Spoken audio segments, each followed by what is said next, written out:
Lembaga Permasyarakatan Kelas 2B Kayu Agung menyiapkan 2 TPS khusus bagi 600 warga binaan permasyarakatan atau WBP di pelaksanaan Pilkada 27 November, serta juga menekankan netralitas kepada petugas lapas. Lembaga Permasyarakatan Kelas 2B Kayu Agung menyiapkan 2 TPS khusus bagi 600 WBP di pelaksanaan Pilkada 27 November. Kalapas Kelas 2B Kayu Agung Jeffrey Ginting mengatakan bahwa untuk mata pilih di lapas terdapat 600 lebih WBP dan akan disiapkan 2 TPS khusus di mana petugasnya berasal dari pegawai lapas yang direkrut sebelumnya oleh pihak KPU. Selain itu, Jeffrey Ginting juga menekankan netralitas kepada petugas lapas dan tidak terlibat politik praktis saat pilkada. Di sini kita ada 2 TPS khusus. Adapun petugas TPS khusus ini dari kita semuanya.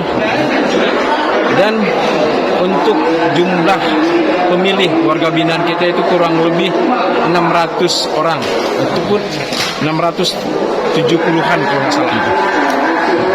Untuk petugas di TPS nanti sudah kita mulai perekrutan, bahkan hari ini ada pelantikan untuk ketua PPS. Termasuk yang dari lapas juga? Dari lapas ada 2, sudah hari ini pelantikannya. Sebelumnya kami utarakan kita ASN. ASN ini kita netral, tidak memihak salah satu paslon manapun, kita netral. Saya sudah tekankan kepada teman-teman petugas di lapas 2B Kayu Agung ini, kita netral. Kita tidak memihak siapapun. Paslon manapun kita tidak memihak.